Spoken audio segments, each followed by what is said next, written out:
ಹಿಂದೆ ಬಾರ ಯೋ ಹಿಂದಕ್ಕೆ ಬಾ.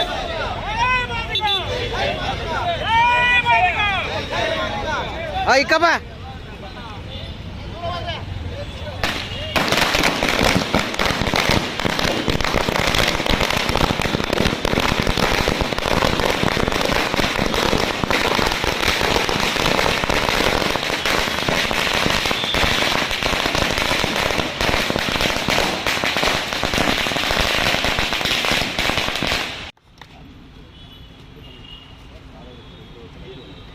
ಸುಪ್ರೀಂ ಕೋರ್ಟ್ ತೀರ್ಪಿನ ಇಡೀ ನಮ್ಮ ಕರ್ನಾಟಕ ರಾಜ್ಯದ ಮಾದಿಗ ಸಮಾಜದ ಪರವಾಗಿ ನಾವು ಸ್ವಾಗತ ಮಾಡ್ತಾ ಇದ್ದೀವಿ. ಸುಪ್ರೀಂ ಕೋರ್ಟ್ ತೀರ್ಪು ಬಂದ ತಕ್ಷಣ ತೆಲಂಗಾಣದಲ್ಲಿ CM ಅವರು ಏನು ಈಗ ಈ ಹಿಂದೆ ತಡೆ ಆಗಿತ್ತು, ಈಗ ಸುಪ್ರೀಂ ಕೋರ್ಟ್ ತೀರ್ಪು ಬಂದಿದೆ ಅಂತೇಳಿ ಈ ಕೂಡಲೇ ಅಲ್ಲಿನ ಕಾಂಗ್ರೆಸ್ ಪಕ್ಷದ CM ಇದ್ದರೂ ಕೂಡ ತೆಲಂಗಾಣ CM ಅದನ್ನು ಸ್ವಾಗತ ಮಾಡಿ ಈ ಇಮ್ಮಿಡಿಯೇಟು ನಾನು ಅದನ್ನು ಇಂಪ್ಲಿಮೆಂಟ್ ಮಾಡೋಕ್ಕೆ ನಾನು ಒಪ್ಕೊಂಡಿದ್ದೀನಿ ಅಂತೇಳಿ ತೆಲಂಗಾಣ CM ಹೇಳಿದ್ದಾರೆ. ಅದೇ ರೀತಿ ಆಂಧ್ರ CM ಚಂದ್ರಬಾಬು ನಾಯ್ಡು ಕೂಡ ಸುಪ್ರೀಂ ಕೋರ್ಟ್ ತೀರ್ಪನ್ನು ಸ್ವಾಗತ ಮಾಡಿ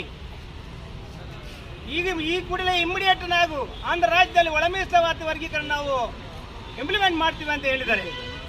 ನಮ್ಮ ಕರ್ನಾಟಕ ರಾಜ್ಯದ ಮುಖ್ಯಮಂತ್ರಿ ಅವರು ಸ್ವಾಗತ ಮಾಡಿದರೆ ಸರಿ, ಯಾಕೆ ಇಂಪ್ಲಿಮೆಂಟ್ ಮಾಡ್ತೀನಿ ಅಂತ ಹೇಳಿಲ್ಲ ಸ್ವಾಮಿ ನೀವು? ಯಾಕೆ ಮೀನಾಮೇಷ ಅನಿಸ್ತಾ ಇದ್ದೀರಿ? ಪರಿಶೀಲನೆ ಮಾಡಬೇಕು, ಚಿಂತನೆ ಮಾಡಬೇಕು, ಅವ್ರನ್ನ ಕರಿಬೇಕು, ಇವ್ರನ್ನ ಕರಿಬೇಕು, ಯಾರನ್ನ ಕರಿಬೇಕು ನೀವು? ಸುಪ್ರೀಂ ಕೋರ್ಟ್ ತೀರ್ಪಿಗಿನ್ನ ನಿಮಗೆ ಕಾನೂನು ಪರಿಶೀಲನೆ ಮಾಡ್ತೀವಿ ಅಂತ ಹೇಳ್ತಿರಲ್ಲ ಸ್ವಾಮಿ. ಸುಪ್ರೀಂ ಕೋರ್ಟ್ ತೀರ್ಪು ಬಂದಿದೆ, ಇನ್ಯಾವ ಕಾನೂನು ಪರಿಶೀಲನೆ ಮಾಡ್ತೀರಿ? 25-30 ವರ್ಷದಿಂದ ನಮ್ಮ ಸಮಾಜನ ದಿಕ್ತಪ್ಪಿಸಿದ್ದು ಸಾಕಿನ. ಎಲ್ಲ ರಾಜಕೀಯ ಪಕ್ಷಗಳು ಕೂಡ ನಮ್ಮ ಸಮಾಜನ ದಿಕ್ತಪ್ಪಿಸಿದ್ದಾರೆ. ಅದು ಕಾಂಗ್ರೆಸ್ ಆಗಲಿ, ಬಿಜೆಪಿ ಆಗಲಿ, JDS ಆಗಲಿ, ಯಾವುದೇ ಪಕ್ಷ ಆಗಲಿ ದಿಕ್ತಪ್ಪಿಸಿದ್ದಾರೆ ನಮ್ಮನ್ನ.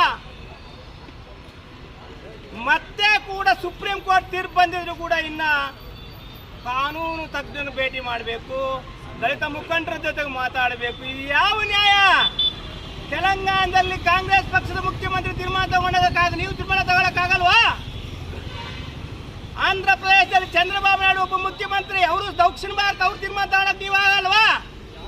ಮತ್ತೆ ಯಾಕೆ ಕೊಕ್ಕೆ ಆಗ್ತಾ ಇದ್ರಿ ಇಲ್ಲಿ? ಯಾಕೆ ಚಿಂತನೆ ಮಾಡಕ್ಕೊಂದು 6 ತಿಂಗಳು, ಕಾನೂನು ತಜ್ಞರ ತಲಾ ಒಂದು 6 ತಿಂಗಳು, ಇನ್ನ ನಿಮ್ಮ ದಲಿತ ಮುಖಂಡರು ಸಚಿವ ಒಂದು 6 ತಿಂಗಳು, ಇದನ್ನು ಮಟ್ಟ ಹಾಕಕ್ಕೆ ನೋಡ್ತಾ ಇದ್ದೀರಾ? ನಮ್ಮ ಸಮಾಜಕ್ಕೂ ಒಂದು ತಾಳ್ಮೆ ಇದೆ ಸ್ವಾಮಿ. ಸನ್ಮಾನ್ಯ ಮುಖ್ಯಮಂತ್ರಿಗಳೇ, ಆ ಕತೆ ಬೇಡ. ಏನು ಸುಪ್ರೀಂ ಕೋರ್ಟ್ ತೀರ್ಪು ಬಂದಿದೆ, ಇದನ್ನ ಏನು ಹೇಳ್ತಾ ಇದ್ದೀರಿ ನೀವು? ಇದು ಕೇಂದ್ರಕ್ಕೆ ಸಂಬಂಧಪಟ್ಟಿದ್ದು, ಕೇಂದ್ರದಲ್ಲಿ ಬಗೆಹರಿಬೇಕಂತಿದ್ರಿ. ಮೊನ್ನೆ ಹೇಳ್ತಿದ್ರಿ ಸುಪ್ರೀಂ ಕೋರ್ಟ್ ತೀರ್ಪು ಬರಲಿ ನೋಡೋಣ ಅಂದ್ರಿ. ಈಗ ಸುಪ್ರೀಂ ಕೋರ್ಟ್ ತೀರ್ಪು ಬಂದಿದೆ. ಈಗ ಯಾರು ಕೂಡ ಈ ಪಟ್ಟಭದ್ರ ಹಿತಾಸಕ್ತಿಗಳಿಗೆ ನೀವು ಮಣೆ ಹಾಕಬೇಡಿ. ನಮಗೆ ನಂಬಿಕೆ ಇದೆ, ನೀವೊಬ್ಬ ಸಾಮಾಜಿಕ ನ್ಯಾಯ ಮುಖ್ಯಮಂತ್ರಿ ಅಂತ ಭಾವಿಸ್ಕೊಂಡಿದ್ದೀವಿ. ಆ ಭಾವನೆ ನಮ್ಗಿನ್ನ ಸತ್ತಿಲ್ಲ. ಅದನ್ನ ನಿಜ ಆಗಿಸ್ಬೇಕಪ್ಪ ಅಂದ್ರೆ ನೀವು ಈಗೇನು ಸುಪ್ರೀಂ ಕೋರ್ಟ್ ತೀರ್ಪು ಆಗಿದೆ, ಆಂಧ್ರದಲ್ಲಿ ಮುಖ್ಯಮಂತ್ರಿ ಓಕೆ ಮಾಡಿದ್ದಾರೆ, ತೆಲಂಗಾಣದಲ್ಲಿ ಮುಖ್ಯಮಂತ್ರಿ ಓಕೆ ಮಾಡಿದ್ದಾರೆ, ಕರ್ನಾಟಕ ಮುಖ್ಯಮಂತ್ರಿ ನೀವ್ಯಾಕೆ ಓಕೆ ಮಾಡಬಾರ್ದು? ಯಾವ ಸಂಧಾನನೂ ಬೇಕಾಗಿಲ್ಲ. ಸುಪ್ರೀಂ ಕೋರ್ಟ್ ತೀರ್ಪಿನ ಇನ್ಯಾವ ಸಂಧಾನ ಬೇಕು ನಿಮಗೆ? ಮಾಡಿ. 30 ವರ್ಷ ನಮ್ಮ ಜನಾಂಗ ವಿದ್ಯಾ ಉದ್ಯೋಗದಲ್ಲಿ ಕೆಳಗಡೆ ಕಾರಣ ಏನು? ಒಳ ಮೀಸಲಾತಿ ವರ್ಗೀಕರಣ ಆಗಿಲ್ಲ. 101 ಜಾತಿಗಳಲ್ಲಿ ನಮಗೆ ಸಿಕ್ಕಿದೆ ಪೋಸ್ಟ್ಗಳು, ನಮಗೆ ಸಿಕ್ಕಿದೆ ಅಧಿಕಾರ. ನಿಮ್ಮ ಕ್ಯಾಬಿನೆಟ್ ಅಲ್ಲಿ ನಮ್ಮವ್ರು ಎಷ್ಟು ಜನ ಮಿನಿಸ್ಟರ್ಗಳಿದ್ದಾರೆ? ಇದಕ್ಕೆಲ್ಲ ಅನ್ಯಾಯ. ಒಳ ಮೀಸಲಾತಿ ವರ್ಗೀಕರಣ ಆಗಿಲ್ಲ. IAS IPS ನಮ್ಮವ್ರನ್ನ ಇದ್ದಾರೆ. ಈಗ ನಿಮ್ಮ ಸರ್ಕಾರದಲ್ಲಿ ಎಷ್ಟು ಜನ IAS ಆಫೀಸರ್ ನಮ್ಮ ಮಾದಿಗರನ್ನ ಹಾಕೊಂಡಿದ್ದೀರಿ ನೀವು? ಎಷ್ಟು ಜನ DC ಮಾಡಿದಿರಿ? ಎಷ್ಟು ಜನ SP ಮಾಡಿದಿರಿ? ಗೊತ್ತಾಗ್ತಾ ಇಲ್ವಾ? IAS ಇಲ್ಲ, IPS ಇಲ್ಲ, ಇಂಜಿನಿಯರ್ ಇಲ್ಲ, ಡಾಕ್ಟರ್ಸ್ ಇಲ್ಲ. ಎಲ್ಲ ಕಾರಣ ಏನೇ? ಡಾಕ್ಟರ್ ಬಾಬಾ ಸಾಹೇಬ್ ಅಂಬೇಡ್ಕರ್ ನಮ್ಮ ತಾತ, ಅವರು ಮೀಸಲಾತಿ ಕೊಟ್ಟಿದ್ದಾರೆ. ಮೊಮ್ಮಕ್ಕಳಿಗೆ ಸರಿಯಾಗಿ ಹಂಚಬೇಕಾಗಿತ್ತು, ನಾವು ಹಂಚ್ಕೋಬೇಕಾಗಿತ್ತು. ಇಲ್ಲೂ ಬಲಿತ ದಲಿತರು ಹಂಚಕ್ಕೆ ಬಿಟ್ಟಿಲ್ಲ. ನೀವು ಕೂಡ ಮತ್ತೆ ಅದೇ ರಾಗಾಡಬೇಡಿ ಸ್ವಾಮಿ. ನಮ್ಮ ಜನಾಂಗಕ್ಕೆ 26,000 ಸರ್ಕಾರಿ ಕೆಲಸ ಸಿಗಬೇಕಾಗಿತ್ತು, ಇವತ್ತು ಸಿಕ್ಕಿಲ್ಲ. ಕಾರಣ ಏನು? ನಮ್ಮವರು ಕೂಡ ವಿದ್ಯಾವಂತರಾಗಿದ್ದಾರೆ, ಬುದ್ಧಿವಂತರಾಗಿದ್ದಾರೆ.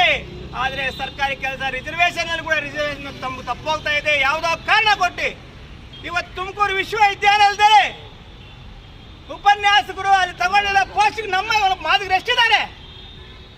7 ಯೂನಿವರ್ಸಿಟಿ ಯೂನಿವರ್ಸಿಟಿಯಲ್ಲಿ ನಮ್ಮವ್ರಿಗೆ ಮೋಸ ಮಾಡಿದ್ರಲ್ಲ, ಇದು ಕಾರಣ ಏನು? ಒಳ ಮೀಸಲಾತಿ ವರ್ಗೀಕರಣ ಇಲ್ಲ ಅಂತ ಹಿಂಗಾಗಿರೋದು. ಈಗ ಮತ್ತೆ ಇನ್ನೊಂದು 6 ವರ್ಷ 5 ವರ್ಷ 3 ತಿಂಗಳು 6 ತಿಂಗಳು ಯಾಕೆ ಕಳ್ತೀರಿ? ಆದಷ್ಟು ಬೇಗ ಮಾಡಿ. ಈ ಹಿಂದೆ ಏನನ್ನ ಅದನ್ನ ಬ್ಯಾಕ್ ಸೇರಿಸಿ ನಮ್ಮವ್ರಿಗೆ ಯೂನಿವರ್ಸಿಟಿಗಳಲ್ಲಿ ಕೆಲಸ ಕೊಡಿ ಸ್ವಾಮಿ. ಆ ಕೆಲಸ ಆಗಬೇಕು. ಎಲ್ಲ ಯೂನಿವರ್ಸಿಟಿಗಳು ನಮ್ಮ ಮಾದಿಗ ಸಮಾಜಕ್ಕೆ ಮೋಸ ಆಗಿದೆ. ರಿಜಿಸ್ಟರ್ ನಮ್ಮವ್ರಿಲ್ಲ, ಕುಲಪತಿ ನಮ್ಮಲ್ಲಿಲ್ಲ.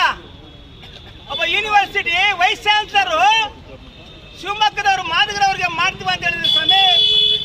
ಒಬ್ಬರೇ ಒಬ್ರು ಅರ್ಹತೆ ಇದ್ರು, ಅವ್ರಿಗೂ ಮಾಡಲಿಲ್ಲ ನೀವು.